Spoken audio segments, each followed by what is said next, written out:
Sevgili misafirler, 9. İstanbul Finans Zirvesi devam ediyor ve şimdi de yurt dışından bir misafirimizi ağırlayacağız. Öncelikle bir hatırlatma yapalım, bir bilgi verelim sizlere. Biliyorsunuz İngiltere eski bakanı ve İngiltere'nin ilk Müslüman bakanı Shezad Rafik Malik bizlerle birlikte olacaktı. Kendilerinin az önce rahatsızlandığı bilgisine ulaştık ve kendisi danışmanını yönlendirdi bu sunumun gerçekleşmesi üzerine. Aynı zamanda İstanbul Finans Zirvesi'nin danışma kurulu üyesi olan Shezad Abedi bizlerle birlikte ve Sayın Bakan'ın konuşmalarını kendileri gerçekleştirecekler. İstanbul Finans Zirvesi Danışma Kurulu üyesi Sayın Shezad Abedi'yi sahneye davet ediyoruz. May I invite please dear Shezad Abedi.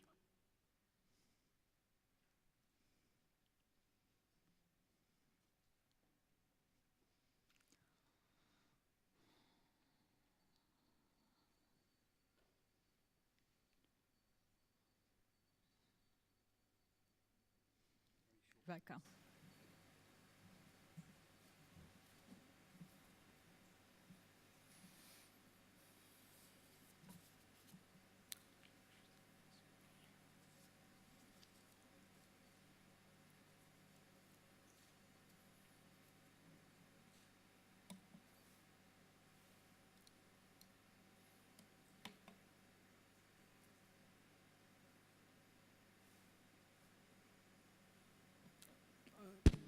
Great, sorry, just checking. Good morning. I'm sorry to disappoint you. Shahid Malik, ex-minister of foreign minister of the UK, was not able to attend today. Unfortunately, he's unwell. I spoke to him yesterday. He sends many regards to all here and wishes he could have been here. My dear honored guests, speakers, and ladies and gentlemen. So my name is Shezad Abedi. I'm a British, I live in Britain, though I have lived in Turkey for some time as well. And my background is, I'm a graduate in physics from London University. And soon after that, I got into commodities trading. I worked in a bank in London called Bankers Trust, where I was in commodities there. And then later I spent time in a variety of energy companies, including the illustrious Enron, where I was employee number 121. Throughout this time, I've seen a lot of changes take place in the commodities environment, and hopefully some of that experience is useful. Most recently, I suppose, I've spent a lot of time in Turkey as well, again doing commodities. I was head of commodities for BGC Turkey. BGC is one of the world's largest brokers, and they have an office in Istanbul. And we tried to do business over here, but unfortunately there were a number of different things. The political environment didn't suit BGC, and as such, we still have our operation over here, though it's much reduced now.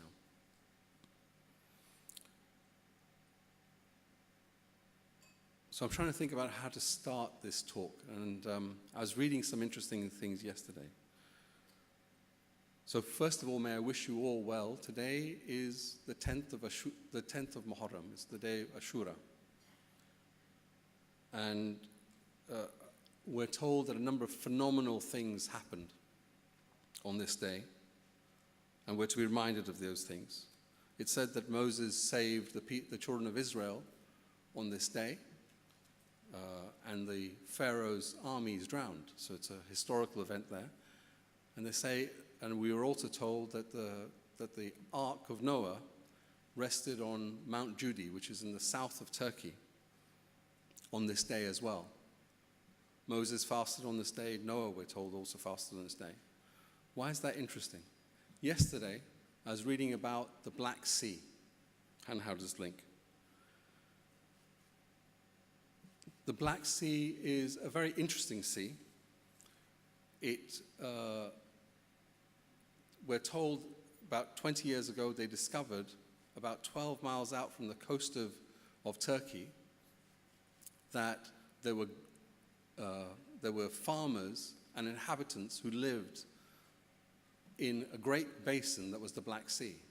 In the middle of the Black Sea, there was a freshwater lake, which was fed by rivers that had fed in from outside. After the last ice age, a great flood took place, and maybe an earthquake that created the Bosphorus, and huge amounts of water, trillions of gallons of water, flooded in. I read in the account that the basin of the Black Sea filled with salt water a mile a day, widening out a mile a day. And the people who live there now are now at the bottom. They found artifacts from them in dwellings, etc. But the reason that was all preserved is the bottom of the Black Sea is very saline, and there's barely any oxygen there, so they were able to see this.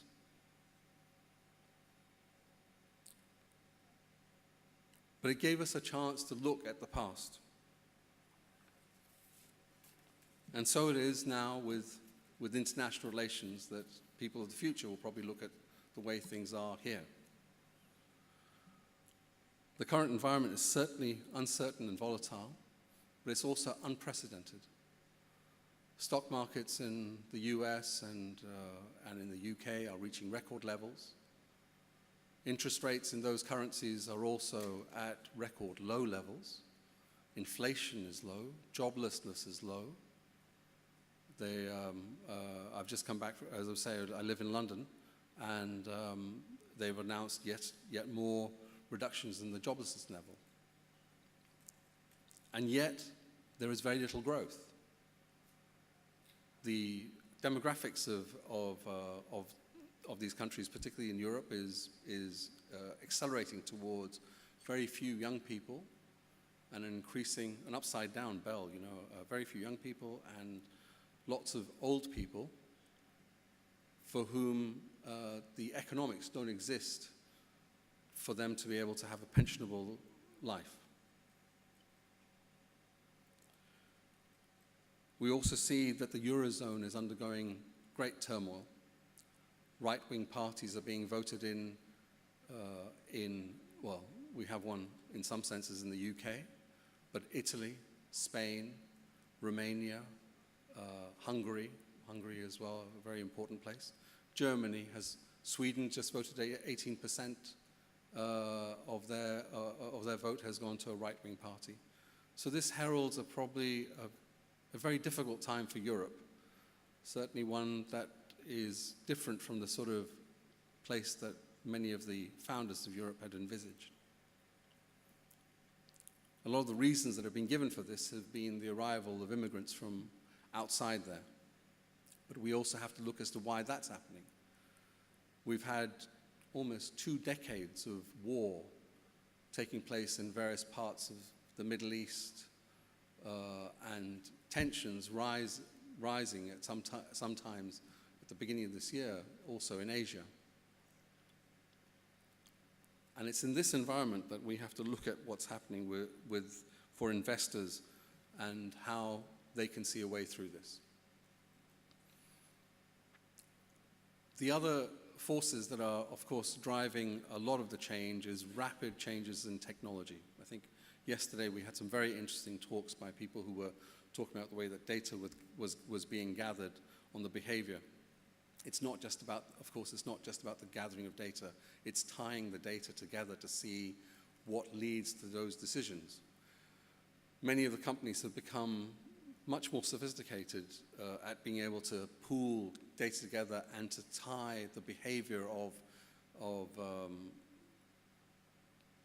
consumers to using one purchase decision to drive another. And that's allowed companies to grow.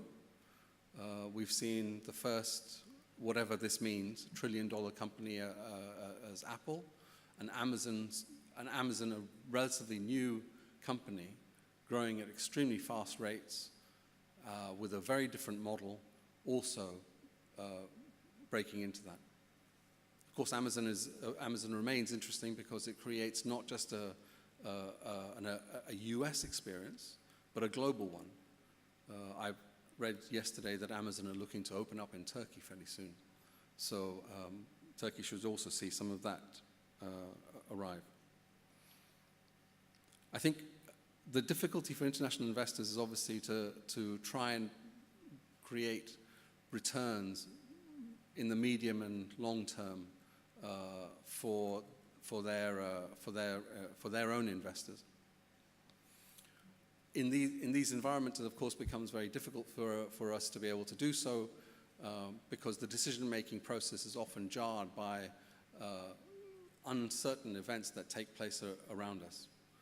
While I was here 2 years ago, I had 2 elections, a referendum, a number of terrorist attacks, a coup attempt, and that's just in Turkey.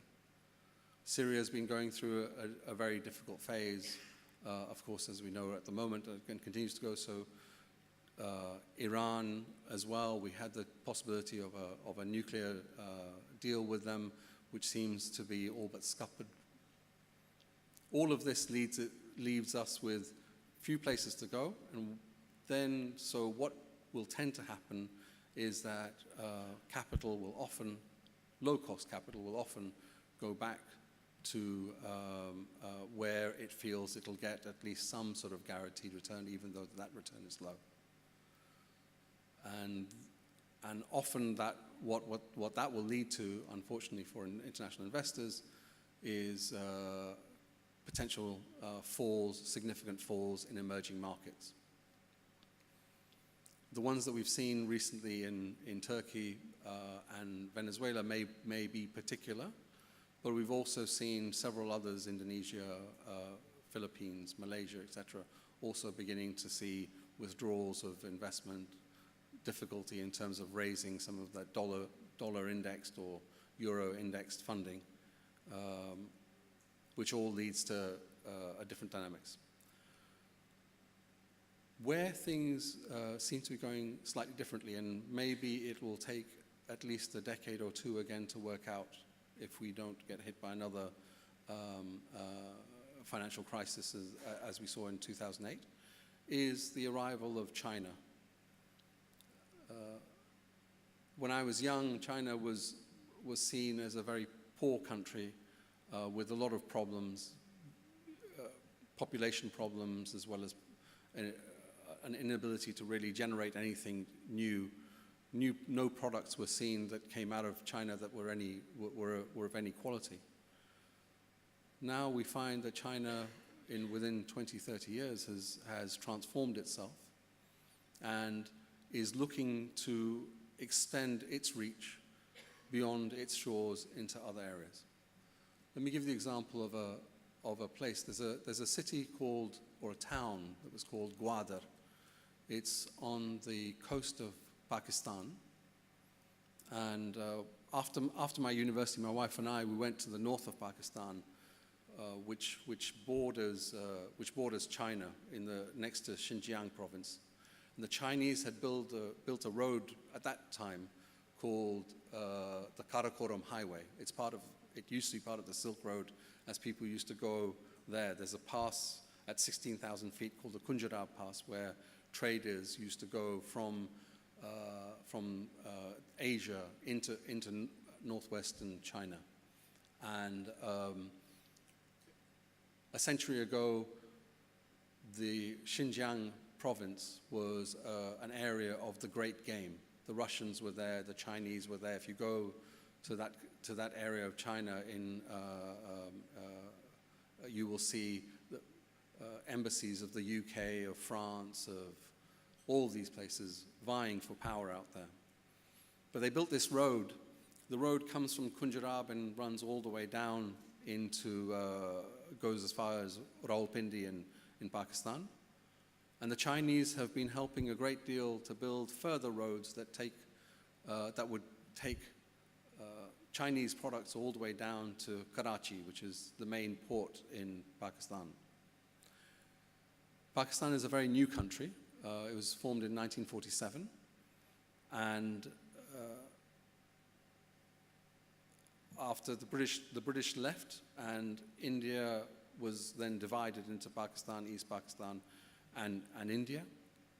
And Pakistan, in the 1960s, there was still a part of Pakistan that was owned by Oman, and it was this area called Gwadar. Gwadar became a small fishing village in Balochistan, and in 1960, the Pakistanis bought Gwadar from the Omanis, so it became Pakistani territory. It still remained relatively in the doldrums, nothing much going over there. But it has a natural harbor. It's quite deep, able to take, well, it is now, but it was able to take up to 250,000 ton shipments. And the Chinese are now building a city there. I'm not sure how, I mean, there's a new president, a new prime minister in Pakistan, Imran Khan, and I'm not quite sure as to how his policies will develop. But the Chinese have a plan to build a new city where possibly even Pakistanis will have to take their passports to get into. It will allow Chinese companies to set up manufacturing, employment, and development facilities inside Pakistan and give them access all the way into that part of the Indian Ocean, of course, the coast of Africa, and they've done this in 10 years. Like many of their other cities, like Shenzhen, etc., which have developed into high-rise blocks from tiny villages. A similar thing is happening in Gwadar, and in a very different structure. The Chinese have also signed up a number of deals with other countries. In Ceylon, Sri Lanka, for example, they had lent money, and the money was incapable of the Ceylonese, the Sri Lankans weren't able to pay back that money, so they gave China a 99-year lease on a huge port there as well. And so it comes that these sorts of developments and growth that we see taking place now may take another decade to develop, and gives us as international investors, private international investors, difficulties in terms of being able to form a proper policy as to how we should go forward. Of course, with these long-term goals that the Chinese are playing, possibly even some of the games that the Russians are beginning to play with their new areas out there, it behoves a country like Turkey to be able to find its path as to how it's going to develop within this. Of course, the fascinating thing about Turkey is that it has a large educated population who have shown their ability to design, manufacture, and to innovate. They have produced remarkably good growth. In some senses, they're a mini China. I visited Mogadishu about a year ago and saw Turkish schools, Turkish roads, Turkish port, the airport, and other places around Somalia that were being developed by Turkish companies. And they had done this remarkably quickly. They've done it in a very orderly fashion. The airport is, though it's not huge, it's able to take landing customers. It gives proper customs approvals to people who arrive. The people who are using the airport use it very, very well. And we're able to, and the people of Mogadishu are able to travel around, though of course things are still difficult there, are able to travel around in a very different way. The port's doing very well, and the schools are as well.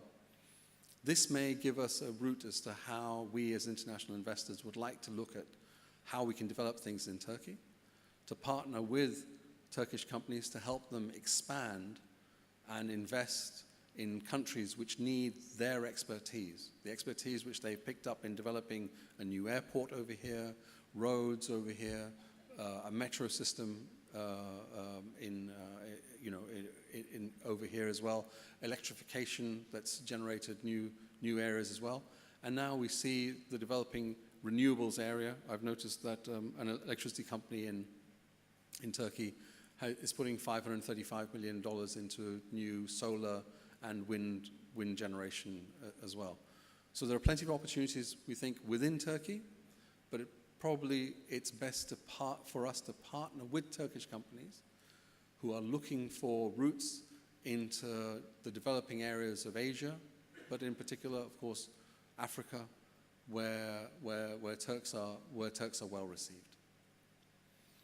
I hope that my stand-in for Shahid has gone down well, and I apologize once again for Shahid not being able to be here, and I thank you very much for bearing with me while I gave my talk.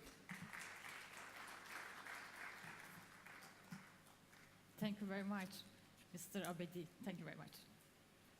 Evet, Sayın Abedi'ye çok teşekkür ediyoruz. Değerli misafirler, 9. İstanbul Finans Zirvesi'nde bizlerle birlikte oldu ve kıymetli konuklarımızı bir kez daha ağırlayacağız bu sahnede bir başka oturum için.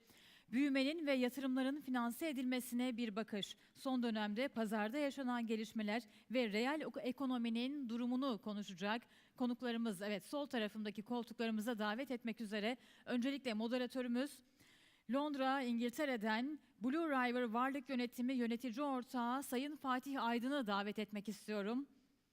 Moderatör koltuğumuza Sayın Fatih Aydın'ı davet ediyoruz.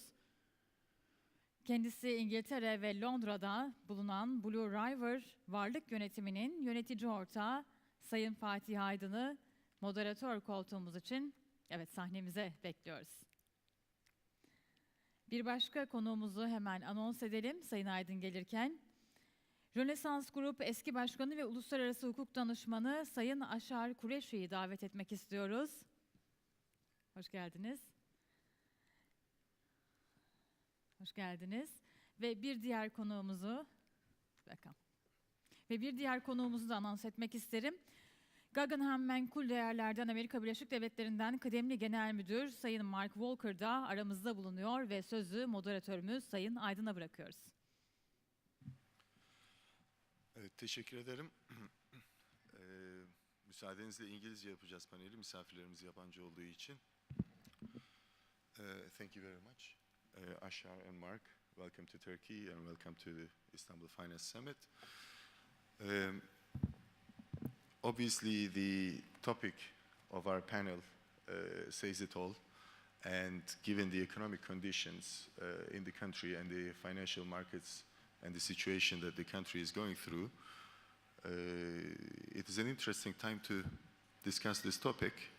As we speak now, also our minister is announcing our new economic model, which is also called the medium-term plan.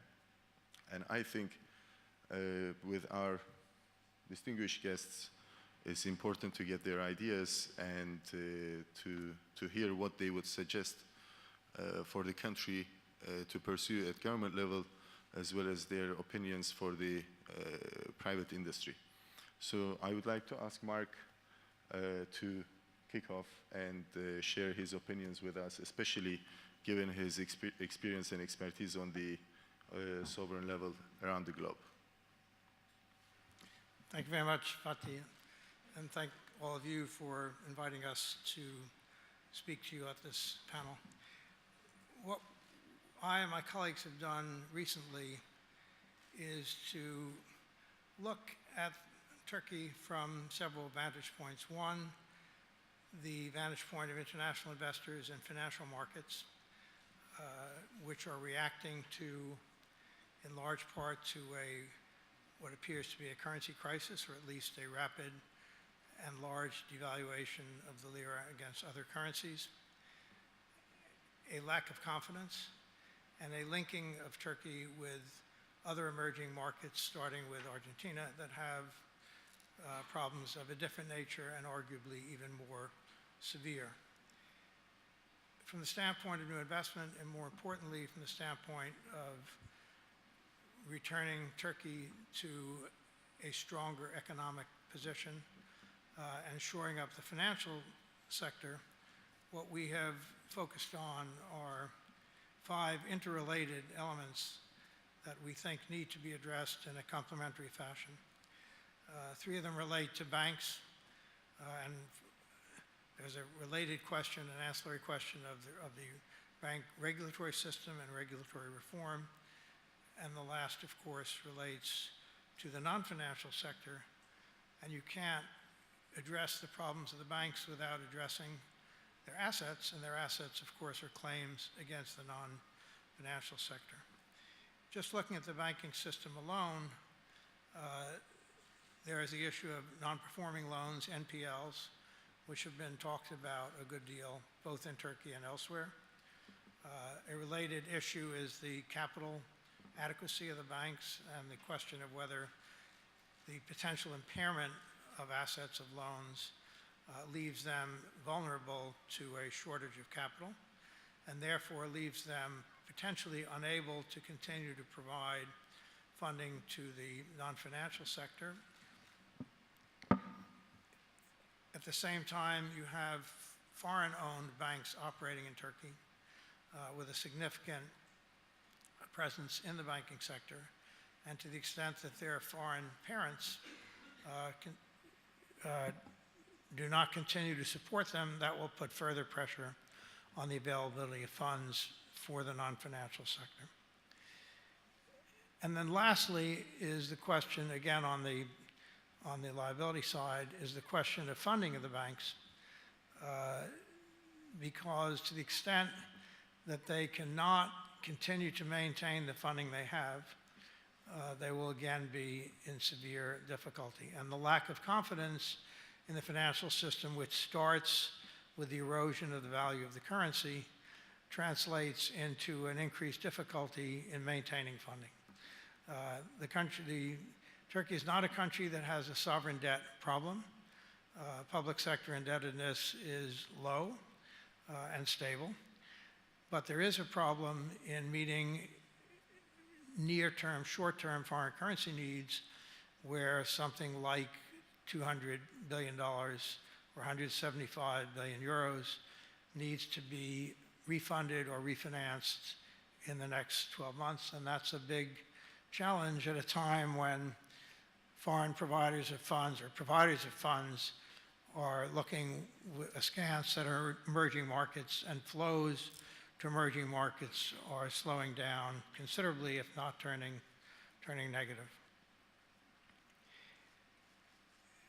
Complementary to that is the question of the regulatory regime, and whether, as banks face difficulty dealing with foreign exchange issues, funding non-performing loans and capital, they can get regulatory relief that will allow them to maintain a stronger capital position going forward, at least from a regulatory standpoint. In a number of countries, particularly in times of crisis, it has been customary for regulators to be accommodating and to try to help banks to escape from the problems that they have.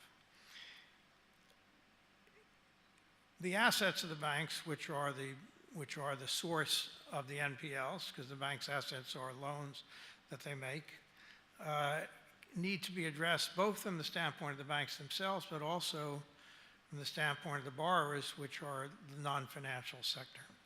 So the non-financial sector is facing the same problems of scarcity of funding, the same problem of mismatching of currency, having revenues in local currency in large part, and liabilities in foreign currency, or in the case of the construction sector, a declining business, and again, the ending of the era of easily available funding at low cost creates more and more problems. So from the private sector side, you really need to have a robust and sensible scheme to allow private sector firms that are viable to restructure their debt, to restructure their businesses, to restructure their balance sheet, so as to preserve value in the assets. And if that's not done properly, then firms go out of business, unemployment rises, and the assets of the banks, which are the claims against these firms, lose a significant portion, if not all of their value, rapidly. In order to restructure debt, in order to enhance and maximize recovery, banks need a way to deal with non-performing loans. And one of the methods, there are a number of methods that have been used around the world, one of which is to create an institution like a bad bank to which banks can transfer their loans. Those loans are then managed by professional asset managers, which may be employees of the bad bank or may be outside managers. But the problem with that approach, which has been used in many countries but not in others, is that it requires banks to sell their assets at fair value. And in a market where non-performing loans are treated as toxic assets with very little value, requiring a bank to transfer those assets to a bad bank means requiring the banks to take large losses and large hits to their capital, which then creates a new need for capitalization of banks. There is a role for the public sector to provide assistance, and in almost, actually not almost, I think in virtually every country that has dealt successfully with the banking system, the public sector, whether it's the central government, the central bank, with its own resources or with borrowed resources, has played an important role. But there may also be a role for the private sector, private investors as well, particularly in joint ventures and a public-private partnership with the government. But there are timing questions, and I think other panelists can address those issues, because just as the banks don't want to sell assets at a very low cost, private investors don't want to buy assets at anything other than a very low cost. So let me stop there, and maybe we can talk a little bit more about some other aspects. Thank you very much, Mark. I think this was very valuable, and it was a very good snapshot. Our policymakers are, I understand that they're also on top of these issues and share most of the opinions that you discussed. On this note, I would like to turn back to Ashar, and obviously, Ashar, you have a tremendous experience investing in corporates pretty much all around the world, as well as advising governments and corporates. So there is a sentiment in the country, and I think, you know, like for the audience here as well as the press, there's an interesting topic. From your point of view, do you think there is a reason to panic at the moment, or is it something easily fixable in the short term, and especially there are some certain industries in the country who are adversely affected, such as we all know, the construction industry and textile industry and such. What would you suggest, and what's your opinion in this matter? If I may, Fatih, I think the answer to these questions is always between the two. To step back to what Mark was saying, you're not talking about something that is a systemic deterioration that can never be reversed. These are part of long-term cycles, and that's why so many countries have experienced them. And the point of government action or private action, whether you call it restructure, reorganization, or support initiatives, is to look at that cycle and to mute the downside and to preempt it, and then to preempt the ancillary damages. At the end of the day, it's never a true panic situation, because almost every country comes out of it if you have a viable and robust economy. And you have to look at some of the basic factors of the Turkish economy, its ultimate, if I may, demographics, young, highly skilled, trained workforce, technologically a very advanced workforce. So a very important part of sort of an industrial renaissance. So you always have those capabilities. Invariably in one of these downturns, there's sectors that are disproportionately influenced. Construction and real estate often being one, because like the banking sector, they become a proxy for investment and growth rather than actual anchors of growth themselves. They're an economic barometer, and therefore they go up very rapidly when the markets are well, particularly in the emerging markets, and they deteriorate very rapidly. I think what we're talking about in terms of government action and these initiatives is something that retards that sharp decline and accelerates the return upwards. It's all about trajectories, therefore it's never about panics. I think personally, it takes a fairly progressive regulator to take early action, because the action is not without pain.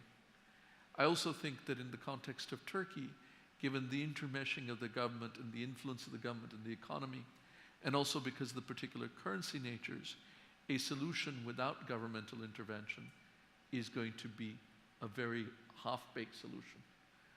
Even if we go down Mark's bad bank, good bank scenario, the need for public sector support and engagement is going to be critical. Similarly, if you go to the real estate sector, the need for government engagement in affecting an orderly resolution as opposed to ad hoc resolutions are very important. And the only thing I would point to is if you look at the way, whether it's individual assets have performed post restructuring of business sectors, you actually find that actually in a couple of years, everything that's been written off comes full cycle. You know, take the example of Portugal or Spain, where about 8 years ago, 7 years ago, nobody would buy in the real estate sector because they told you it was phenomenally moribund. You know, it was dead. There was a lot of pain. Maybe 100% of the pain wasn't taken. But now if you go to Lisbon or Madrid, you see a return in the cycle. The cycle, interestingly, in Portugal, has been much shorter than the Spanish cycle, and partly because the Portuguese government took the pain and intervened very early on. You know, I don't know, Mark, what you think about those, but it seems to me that that's really going to be part of the way that the whole story needs to unfold.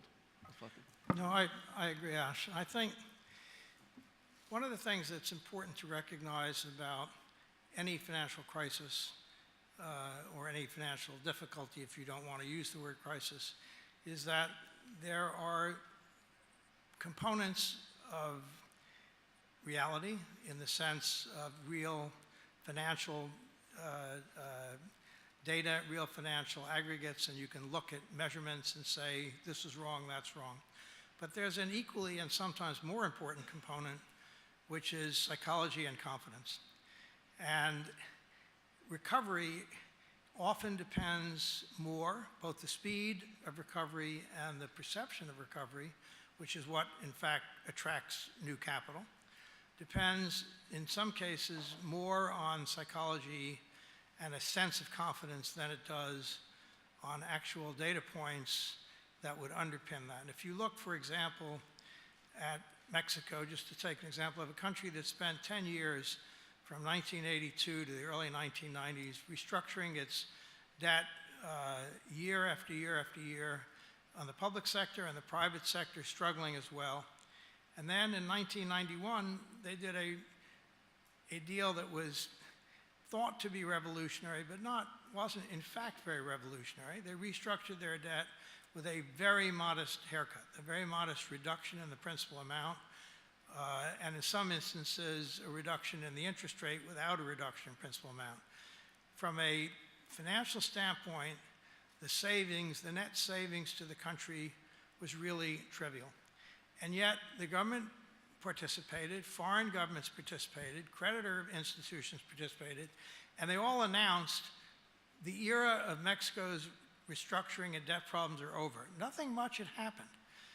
And yet, all of a sudden, Mexico went into the capital markets within 6 months and started a boom of new investment, new borrowing, and new growth.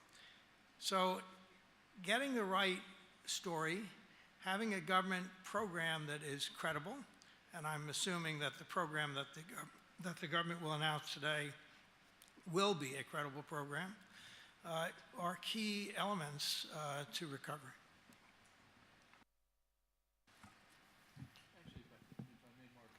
The other bit that's very interesting what you said was the involvement of the international investor, because it seems that having them at an early stage, not necessarily in terms of new money, but in terms of the dialogue, and having them invested in the turnaround story is equally important almost than some of the technical initiatives that might affect them.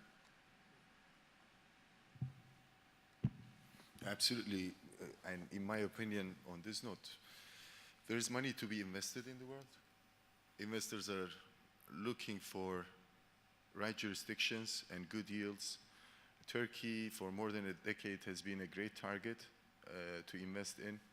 And I think at the moment, the international investors are still, keeping a very close eye on Turkey. I'm not even going to say there is hope because, there's not even a context. They're just, in my opinion, waiting for the market to converge to the correction. And both on the direct investment, FDI perspective, as well as the fast money, we are actually expecting, a good recovery and, in fact, potentially, better than early 2010s from an investor inflow perspective. And Mark, one question I wanted to ask you. You gave the good examples. Is there a bad example of a country who went through turbulence and didn't manage it well, and why? There are lots of bad examples, I'm afraid. Look, I think you can look to a number of countries in Latin America which had what appeared to be a successful restructuring, a successful turnaround story, but the government really was never committed to sound economic policies. Once given the opportunity, it veered away from those policies, and the markets reacted quickly. An example recently, actually, is not from Latin America, but actually closer to the region is Greece.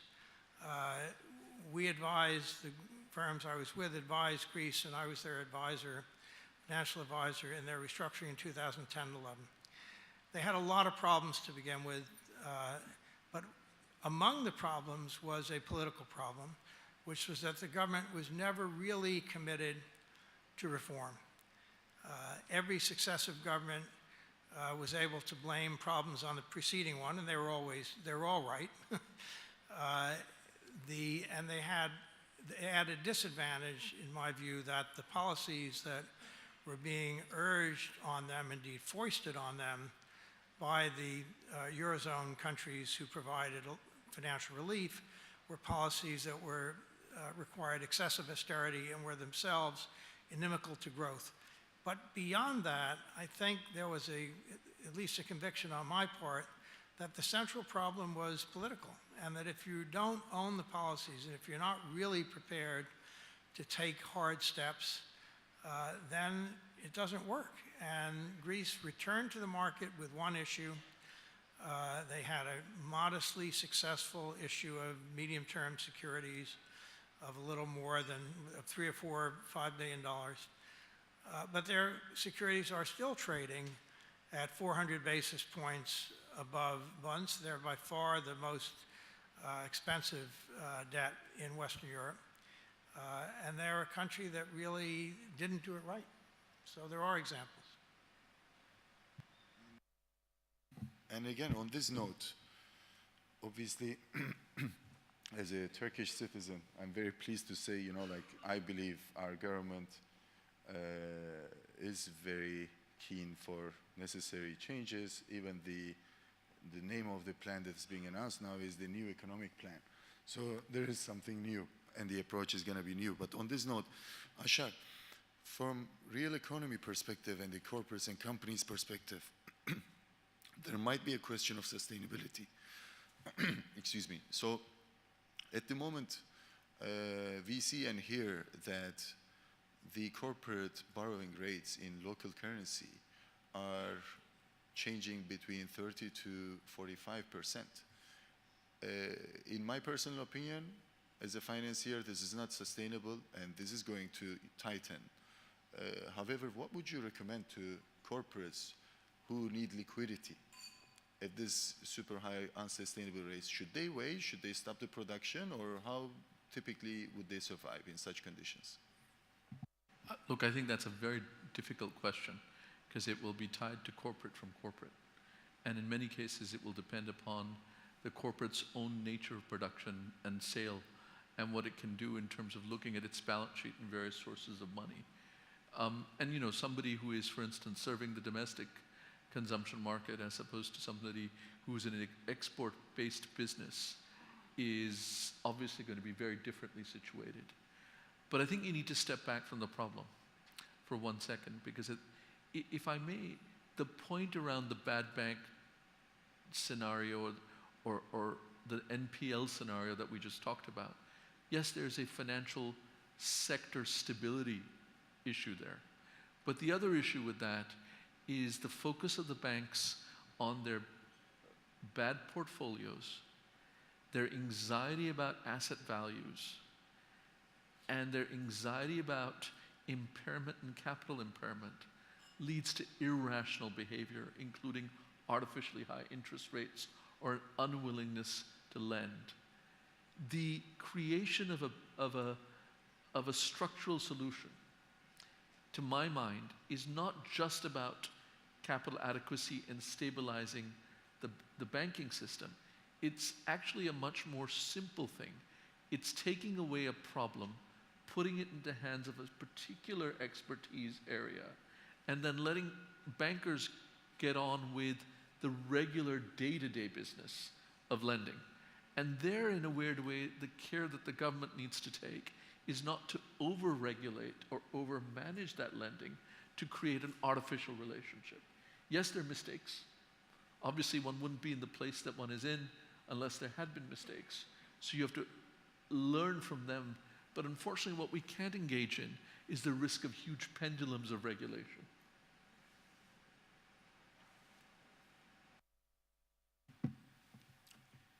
And he touched base on regulation. I think this is something you would like to comment on, Mark. Well, I think, as I said earlier, there is the regulation, at least in the banking industry, has as its purpose to provide two aspects. One, to make sure that the banks are safe and sound, that depositors who commit their funds to banks can do so with confidence, and also to make sure that the banking system is operated fairly and doesn't abuse the confidence that its customers have placed in it. So it's important that bank regulation try to establish to foster the soundness and solidity of banking institutions, which is why we have rules as to capital and rules as to liquidity to make sure that banks can respond in downturns. That being said, if the rules are too restrictive and don't take account of the fact that in times of crisis you can't operate in the same way. After all, the reason why you require a bank to have a high level of capital is precisely so that it can continue to function when, in the case of a downturn, that's when it uses its capital. So you don't want to say to a bank that has done a good job, developed the level of capital and liquidity in its assets needed, that the minute that the market changes and it has to make use of that, you're going to penalize the bank and tell it it can't do business, because you'll stop the bank from lending. And if you stop the banks from lending, then you're doing something that will undermine the banking system, but more importantly, undermine the real economy, which needs finance in order to continue to operate and to grow, which in turn will recycle back through a feedback mechanism and further impair the banks. So the purpose of having a lot of capital and liquidity is to use it when you need it, and not to say to the bank, well, you had 14% capital, now your capital is down to 7, stop lending. That would be a big mistake. So flexibility and sensitivity to reality and frankly common sense are an important part of regulation. Regulation can also play a role in trying to help the private sector to the extent that there is limited experience in restructuring companies in a way that will aid their return to health rather than push them towards liquidation. And you can do that by having guidelines as to what constitutes a sound restructuring, and as Ash said, making sure that professionals who know that business are doing it, and banks who are in a different business of making loans and evaluating credit can get on with that, are important, and there's also a role for regulation in that regard. And similarly, there is another aspect that we didn't touch on, which is how do you protect in an environment like this where the currency has lost an enormous amount of value very quickly, which is hardly unique to Turkey. It's happened in many, many countries. It happened in Indonesia, it happened in South Korea, it's happened in a number of countries in Latin America. How do you protect firms against the risk of further erosion of their foreign currency, which increases their liabilities in local currency terms? And there are, in fact, a number of government-sponsored programs that have allowed government agencies, typically related to the central bank, but not necessarily, to provide foreign exchange risk protection to the private sector that allow those firms to deal with an unusually large erosion of currency values. So it's another example of what Ash said of the role of government in helping the real sector to overcome economic difficulties. Right. But I think it's important, Mark, there to remember that it's a role of support, not a role of absorption or nationalization, which I don't think is on the cards. I know that we were all originally supposed to speak for a little longer, but Fatih, I must admit, I'm very keen to learn what the government is doing right now, because as I understand it, they've announced right now in a live broadcast the new policies. I think that given the objectives stated, which is transparency, innovation, and stability, that we're going to see something very exciting. And maybe we should, wrap up and see what's happening in the real world rather than in the panel world. Exactly. I mean, few of you know that I love speaking, but when I have two professors on each side of mine, I'd rather, like stay quiet and listen, and if anything, ask questions. Thank you very much for coming. I think we should close the panel by saying that changes are not necessarily bad. Regulations do not necessarily stay static. In the US, in Europe, in Asia, regulations adapt to market environments. There are multiple parties that dance together, and therefore there is nothing to be defensive, and we are all positive about the future of Turkey, and hopefully next year in this conference again we'll talk about how Turkey recovered, Mark and Ashar. Thank you very much.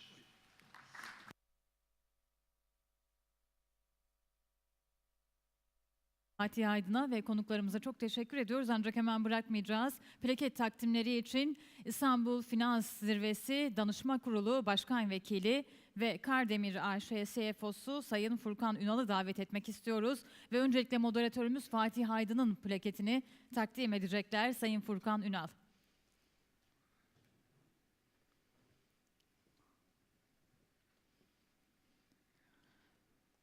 Ve Sayın Ashar Qureshi'nin plaketini takdim edecekler. Ve son olarak da Sayın Mark Walker'ın plaketini takdim edecekler. Evet, Ashar Qureshi'nin plaketi takdim edildi. Sayın Mark Walker'ın plaketini de Sayın Furkan Ünal takdim ediyorlar. Ve kıymetli misafirler, çok teşekkür ediyoruz. Thank you very much. Çok teşekkür ediyoruz. Ve kıymetli misafirler, şimdi bir aramız var. Kısacık bir ara vereceğiz ve ardından bir başka oturuma geçeceğiz ve dünyadan bir başka konuğumuzla devam ediyor olacağız birazdan. Şimdi kısa bir ara.